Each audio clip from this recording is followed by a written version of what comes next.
آپ نے کبھی سوچا اگر آج کے دور میں کسی حکومت کو ہزاروں کلومیٹر لمبی دیوار بنانے کا حکم دیا جائے تو اس کے لیے کتنے اربوں ڈالر خرچ ہوں گے، کتنی مشینیں، کتنے انجینئر اور کتنے برس درکار ہوں گے؟ اب ذرا 2000 سال پیچھے چلے جائیں، جب نہ کوئی کرینے تھی، نہ بلڈوزر، نہ ٹرک، نہ سیمنٹ کے جدید کارخانے اور نہ ہی بجلی سے چلنے والی مشینیں۔ اس کے باوجود انسان نے ایک ایسا کارنامہ انجام دیا جو آج بھی دنیا کو حیران کر دیتا ہے۔ یہی کارنامہ ہے دیوار چین، ایک ایسی دیوار جو صرف اینٹوں اور پتھروں کا مجموعہ نہیں بلکہ طاقت، خوف، دفاع، قربانی اور انسانی عزم کی ایک لازوال داستان ہے۔ آج دنیا بھر سے لاکھوں سیاح اس عظیم دیوار کو دیکھنے چین پہنچتے ہیں۔ جب وہ اس کی بلندی، اس کی لمبائی اور اس کے پہاڑوں پر پھیلے ہوئے راستوں کو دیکھتے ہیں تو ان کے ذہن میں صرف ایک سوال پیدا ہوتا ہے، آخر 2000 سال پہلے کے لوگ یہ سب کیسے کر سکتے تھے؟ اس سوال کا جواب جاننے کے لیے ہمیں اس زمانے میں جانا ہوگا جب چین ایک ملک نہیں تھا۔ آج کا جدید چین اس وقت کئی چھوٹی چھوٹی ریاستوں میں تقسیم تھا۔ ہر ریاست کا اپنا بادشاہ تھا، اپنی فوج تھی، اپنے قوانین تھے اور اپنے خواب تھے۔ ان ریاستوں کے درمیان اقتدار کی جنگیں معمول بن چکی تھی۔ ایک ریاست دوسری ریاست پر حملہ کرتی، سرحدیں بدل جاتی، ہزاروں فوجی مارے جاتے اور چند سال بعد ایک نئی جنگ شروع ہو جاتی۔ لیکن ان داخلی جنگوں سے بھی بڑا خطرہ شمال کی طرف سے آنے والے بدوش تھے۔ یہ قبائل گھوڑوں پر سوار ہو کر اچانک حملہ کرتے، سرحدی دیہات لوٹ لیتے، معاشی لے جاتے اور پھر تیزی سے واپس چلے جاتے۔ ان کا مقابلہ کرنا آسان نہیں تھا کیونکہ وہ مستقل کسی ایک جگہ پر نہیں رہتے تھے۔ اسی خطرے نے مختلف ریاستوں کو مجبور کیا کہ وہ اپنی سرحدوں پر حفاظتی دیوار تعمیر کریں۔ یہ دیوار آج کی عظیم دیوار کی طرح مسلسل نہیں تھی بلکہ ہر ریاست نے اپنے اپنے علاقے کے مطابق مٹی، لکڑی اور پتھروں سے الگ دیوار بنائی۔ وقت گزرتا گیا، جنگیں جاری رہی، یہاں تک کہ ایک ایسا شخص منظر پر آیا جس نے پوری تاریخ بدل دی۔ اس کا نام تھا چین شی ہوئنگ۔ یہ وہ صرف ایک بادشاہ نہیں تھا بلکہ ایک ایسا حکمران تھا جس نے خواب دیکھا کہ پورا چین ایک سلطنت بنے گا۔ 221 قبل مسیح میں اس نے اپنی فوج کی طاقت سے مختلف ریاستوں کو شکست دی اور پہلی مرتبہ چین کو ایک مرکزی حکومت کے تحت متحد کر دیا گیا۔ اسی لیے اسے چین کا پہلا شہنشاہ کہا جاتا ہے۔ لیکن اتحاد کے بعد ایک نیا مسئلہ سامنے آیا۔ اگر شمال سے حملہ آور اسی طرح آتے رہے تو نئی سلطنت زیادہ عرصہ قائم نہیں رہ سکے گی۔ شہنشاہ نے اپنے مشیروں، جرنیلوں سے مشورہ کیا، مختلف تجاویز سامنے آئی، مگر آخرکار ایک ایسا فیصلہ کیا گیا جو انسانی تاریخ کے عظیم ترین منصوبوں میں شمار ہوتا ہے۔ فیصلہ یہ تھا کہ پرانی حفاظتی دیواروں کو آپس میں ملا کر ایک طویل دفاعی دیوار تعمیر کی جائے تاکہ شمال سے آنے والے حملہ آوروں کی رفتار روکی جا سکے اور فوج کو دفاع کی تیاری کے لیے وقت بھی مل سکے۔ یہ منصوبہ سننے میں جتنا آسان لگتا ہے حقیقت میں اتنا مشکل ہی تھا۔ اس دور میں نہ صرف سڑکیں تھی، نہ جدید نقل و حمل کا نظام، لاکھوں ٹن مٹی، پتھر اور لکڑی پہاڑوں کی چوٹیوں تک پہنچانا بذات خود ایک ناممکن کام محسوس ہوتا تھا۔ لیکن شہنشاہ کے حکم کے بعد سلطنت بھر سے مزدور، کسان، فوجی، قیدی اکٹھے کیے گئے۔ کہا جاتا ہے کہ بعض علاقوں میں پورے گاؤں کے مردوں کو تعمیراتی کام پر لگا دیا گیا۔ کئی لوگ برسوں تک اپنے گھروں کو واپس نہ جا سکے، ان خاندان ان کے انتظار کرتے رہے، مگر بہت سے مزدور کبھی واپس نہ لوٹے۔ دیوار کی تعمیر کا طریقہ بھی ہر جگہ مختلف تھا۔ جہاں پتھر آسانی سے مل جاتے تھے وہاں پتھروں سے دیوار بنائی گئی، جہاں صرف مٹی دستیاب تھی وہاں گیلی مٹی کو لکڑی کے سانچوں میں بھر کر بار بار دبا کر مضبوط دیوار تیار کی گئی۔ بعد کے دور میں اینٹیں بھی استعمال ہونے لگے جس سے دیوار پہلے سے زیادہ کہیں مضبوط ہوگی۔ سوچئے ایک مزدور کو کئی کلو وزنی پتھر کندھے پر اٹھا کر اونچے پہاڑ تک لے جانا پڑتا تھا۔ گرمی، سورج کی تپش، سردیوں میں برفانی ہوائیں، بارش، بھوک اور بیماری ہر روز ان کا امتحان لیتے تھے، پھر بھی کام رکتا نہیں تھا۔ کیوں؟ شہنشاہ کا حکم ہر حال میں پورا کرنا تھا۔ دیوار صرف ایک سیدھی لکیر نہیں تھی، इसे इसलिए तामीर किया गया कि वो पहाड़ों की चोटियों से गुजरती, रुकावटों से फायदा उठाती और दुश्मनों के लिए रास्ते मजीद मुश्किल बना देती थी। हर चंद फासले पर निगरानी की मीनार बनाए गए जहां फौजी तैनात रहते थे। अगर किसी मुकाम पर दुश्मन दिखाई देता तो फौरन धुआं या आग के जरिए अगले मीनार को इतला दी जाती और चंद ही लम्हों में सैकड़ों किलोमीटर दूर तक खतरे की खबर पहुंच जाती। ये निज़ाम अपने वक्त के लिहाज से गैर मामूली था। आज हम मोबाइल फोन सेटेलाइट के जरिए चंद सेकंड में रब्ता करते हैं, मगर 2000 साल पहले आग और धुएं के इशारों से इतनी तेजी से खबरें पहुंचाना एक हैरानकुन कारनामा था। दीवार के तामीर के दौरान बेशुमार मजदूर शदीद थकन, बीमारी और सख्त मौसमी हालात की वजह से जान से हाथ धो बैठे। इसलिए दीवारें चीन को बाज़ औक़ात इंसानी कुर्बानियों की इलामत भी कहा जाता है। ताहम ये मशहूर दावा कि तमाम मरने वाले मजदूरों को दीवार के अंदर दफन किया गया था, ये गलत है। तारीखी शवाहद इससे साबित नहीं होता। यह सिर्फ आगाज था। आने वाली सदियों में मुख्तलिफ खानदानों ने इस दीवार को मजीद मजबूत किया, इसमें नए हिस्से शामिल किए और इसे दुनिया की सबसे बड़ी दफाई निज़ाम में तब्दील कर दिया। लेकिन एक सवाल अब भी बाकी है, इतनी बड़ी दीवार बनाने के बावजूद क्या चीन वाकई दुश्मनों से महफूज हो गया था या फिर तारीख ने एक मुख्तलिफ कहानी लिखी? चीन शी हुइंग की वफात के बाद इसकी सल्तनत कमजोर होने लगी। वक्त गुजरता गया, नए खानदान इक़्तिदार में आते रहे, पुराने खत्म होते रहे, लेकिन शुमाल से हमला आवर कबाइल का खतरा कभी मुकम्मल तौर पर खत्म ना हुआ। दीवार मौजूद थी मगर इसकी मुसलसल मरम्मत और हिफाजत भी जरूरी थी। अगर किसी हिस्से को नजरअंदाज किया जाता तो बर्फ, तेज हवाएं और जलजले इसे नुकसान पहुंचाते। दुश्मन इन्हीं कमजोर मकामात से गुजरने की कोशिश करते। सदियों तक मुख्तलिफ चीनी खानदानों ने अपनी जरूरत के मुताबिक दीवार के नए हिस्से तामीर किए। बाज ने इसे मजबूत किया, बाज ने पुरानी दीवारों की मरम्मत की और बाज ने इसे नज़रअंदाज भी किया। इसलिए यह समझना दुरुस्त नहीं कि दीवारें चीन एक ही बादशाह ने तामीर की थी। हकीकत यह है कि इसकी तामीर और तसी मुख्तलिफ दौर में तकरीबन 2000 साल तक जारी रही। वक्त के साथ शमाल में एक नई ताकत उभरी।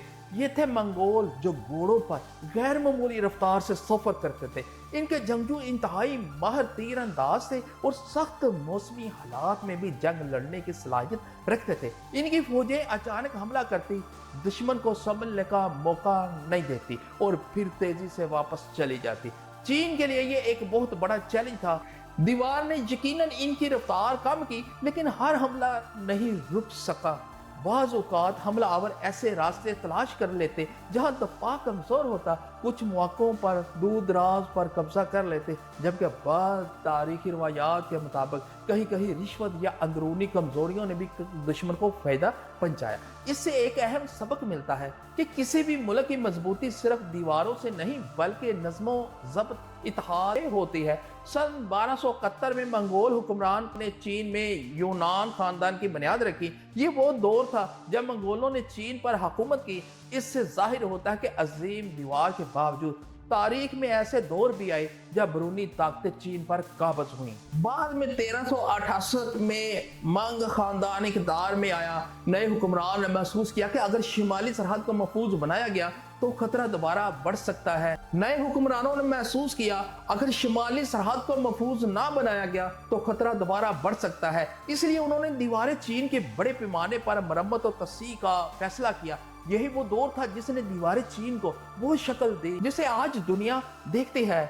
मंग खानदान ने पुरानी मट्टी की दीवारों की जगह मजबूत ईंटें, तराशे हुए पत्थर इस्तेमाल किए। चूने और दूसरे तमीराती मवाद की मदद से दीवार को पहले से कहीं ज्यादा मजबूत बनाया। इसके साथ साथ सैकड़ों नए निगरानी के मीनार, फौजी किले, असले खाने और रहायशी चौकियां भी तामीर की। इन मीनारों का मकसद सिर्फ निगरानी नहीं था बल्कि ये एक मुकम्मल मौसलाती निज़ाम का हिस्सा था। अगर किसी मकाम पर दुश्मन नजर आता तो दिन के वक्त धुआं और रात के वक्त आग के जरिए अगले मीनार को इतला दी जाती थी। चंद लम्हों में ये पैगाम एक मीनार से दूसरे मीनार तक पहुंच जाता और दूर दराज में मौजूद फौज को हमले की खबर मिल जाती। ये वक्त का नहायत मौजूद दफाई निज़ाम था। दीवार पर तैनात फौजियों की ज़िंदगी भी आसान नहीं थी। वो महीनों बल्कि बाज़ औक़ात सालों तक अपने घरों से दूर रहते थे। सख्त सर्दी, तेज़ हवाएं, बर्फ़बारी और खुराक की महदूद फराहमी इनकी रोज़मर्रा ज़िंदगी का हिस्सा थी। इसके बावजूद हर वक्त चौकस रहते, क्योंकि किसी भी लम्हे हमले का खतरा पैदा हो सकता था। दीवार के साथ साथ बड़े बड़े दरवाजे भी तामीर किए गए, जिनके जरिए तजारती काफिले गुजरते थे। इन दरवाजों पर मसूलात वसूल किए जाते थे, मुसाफिरों की निगरानी की जाती थी और आने वालों का रिकॉर्ड भी रखा जाता था। इस तरह दीवार सिर्फ दफाई मंसूबा नहीं रही, बल्कि इंतजामी और तजारती निज़ाम का भी अहम हिस्सा बन गई।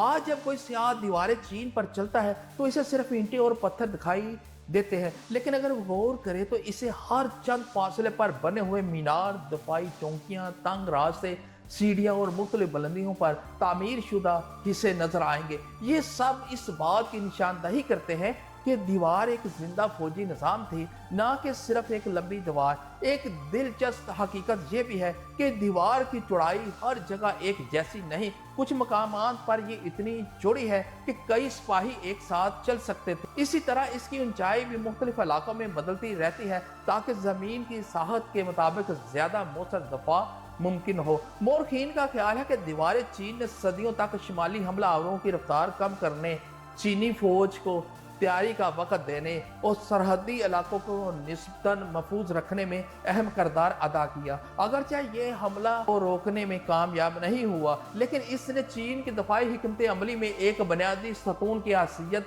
अख्तियार की। बहुत से लोग समझते हैं कि दीवारें चीन सिर्फ एक सीधी दीवार है, लेकिन हकीकत इससे कहीं ज्यादा दिलचस्प है। जदीद सर्वे के मुताबिक दीवार इसकी शाहों, दफाई दीवारों, किलों, मीनारों और हिफाजती रास्तों को मिलाकर इसकी मजमूई लंबाई तकरीबन 21,000 किलोमीटर से ज्यादा बनती है। यानी अगर इसे सीधा किया जाए, सीधा बिछाया जाए, तो ये कई ममालिक की सरहदों से भी ज्यादा तवील होगी। और ये बात ज़हन में रखें, दीवार का हर हिस्सा एक जैसा नहीं है। कुछ हिस्से मजबूत ईंटों से बने हुए हैं, कुछ तराशे हुए पत्थरों से, जबकि कदीमी हिस्सों में दबी हुई मट्टी, बजरी इस्तेमाल की गई थी। यही वजह है कि कुछ मकामात आज भी महफूज हालत में मौजूद हैं, जबकि कई कदीम हिस्से वक्त बारिश और हवा, इंसानी सरगर्मियों की वजह से तकरीबन ख़त्म हो चुके हैं। एक सवाल शायद आज भी आपने भी कई बार सुना होगा, ये वो है, क्या दीवारें चीन खला से नजर आती है? कई दहाइयों से किताबों और सालों में यह दावा किया जाता रहा कि ये वाहिद इंसानी तामीर है जो खला से नजर आती है, लेकिन जदीद खलाबाजों और साइंसी तहकीक ने वाज़ह किया कि आम इंसानी आँख से ज़मीन के नीचे मदार से भी दीवार को पहचानना बहुत मुश्किल होता है, क्योंकि इसका रंग इर्द गिर्द की ज़मीन और पहाड़ों से काफ़ी मिलता जुलता है। इसलिए यह बात दुरुस्त नहीं कि दीवार आसानी से खला से दिखाई देते हैं। अब सवाल यह है कि अगर ये दीवार हमला नहीं रोक सकी, तो फिर इसे दुनिया के अजीम तरीन तमीरात में क्यों शुमार किया जाता?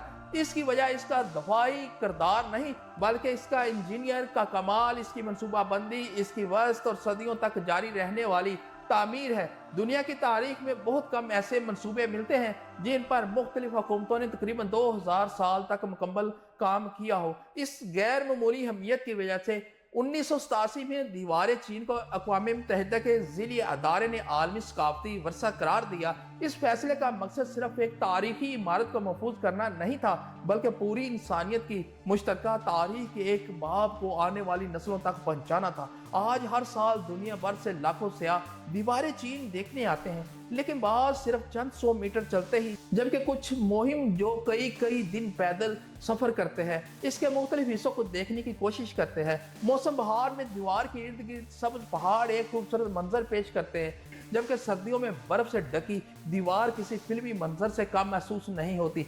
लेकिन वक्त के साथ एक नया खतरा भी पैदा हुआ। कुदरती अवामल जैसे बारिश, बर्फ, तेज हवाएं और जलजले ने दीवार को नुकसान पहुंचाते ही, मगर बाज़ जगहों पर इंसानी गफलत भी इसके लिए मसला बनी। माजी में कुछ लोगों ने पुरानी ईंटें अपने घरों की तामीर में इस्तेमाल कर ली, जबकि कहीं गैर कानूनी खुदाई ने तारीखी हिस्सों को नुकसान पहुंचाया। यही वजह है कि आज चीनी हुकूमत और आसार कदीमा के माहिरीन मुसलसल इस तारीखी विरसे की मरम्मत और हिफाजत में मसरूफ़ अमल है। दीवारें चीन से मुतल्लिक एक मशहूर कहानी ये भी है कि इसकी तामीर में मरने वाले मजदूरों को दीवार के अंदर दफन कर दिया गया था। ये बात सदियों से मशहूर है, लेकिन अब तक ऐसी वाज़ह तारीखी या आसार कदीमा की शहादत नहीं मिली जो इस दावे को साबित करे। अलबत्ता इसमें कोई शक नहीं कि सख्त मौसम, बीमारी, भूख और मुसलसल मशक्कत की वजह से बेशुमार मजदूर अपनी जानों से हाथ धो बैठे। इनकी कुर्बानियों ने इस अजीम शाहकार की तामीर में अहम किरदार अदा किया। अगर हम आज की दुनिया में दीवारें चीन को देखें तो ये सिर्फ चीन की अलामत नहीं रही बल्कि पूरी इंसानी तहजीब की एक निशानी बन चुकी है। ये हमें बताती है कि जब एक कौम किसी बड़े मकसद के लिए तवील मनसूबा बंदी करती है, मुसलसल मेहनत करती है और नस्ल दर नस्ल एक ही हदफ पर कायम रहती है, तो इसे शाहकार ऐसे वजूद में आते हैं जो हजारों साल बाद भी दुनिया को हैरान करते हैं। दीवारें चीन की कहानी सिर्फ जंगों की कहानी नहीं बल्कि इंजीनियर, नज़्मो ज़ब्त, कुर्बानी, इस्तिकामत, इंसानी सलाहियत की कहानी भी है। इसने ये साबित किया कि अजीम तमीरात एक दिन में नहीं बनती बल्कि इनके पीछे बरसों की मेहनत, लाखों लोगों की कोशिश एक वाज़ेह मकसद होता है। शायद यही वजह है कि आज भी जब कोई शख्स पहली मर्तबा दीवारें चीन पर कदम रखता है तो इसे सिर्फ ईंटें और पत्थर नजर नहीं आते बल्कि इसे सदियों की तारीख, बेशुमार इंसानों की मेहनत और एक अजीम तहजीब की दास्तान सुनाई देती है। यही थी दीवारें चीन की मुकम्मल कहानी। अगर आपको ये तारीखी सफ़र पसंद आया हो तो वीडियो को ज़रूर पसंद करें, अपने दोस्तों के साथ शेयर करें। HT हिस्ट्री को सब्सक्राइब करना ना भूलें। अगली डॉक्यूमेंट्री में हम दुनिया के एक और अजीम तारीखी राज से पर्दा उठाएंगे। तब तक के लिए इजाज़त दीजिएगा। अल्लाह हाफिज़।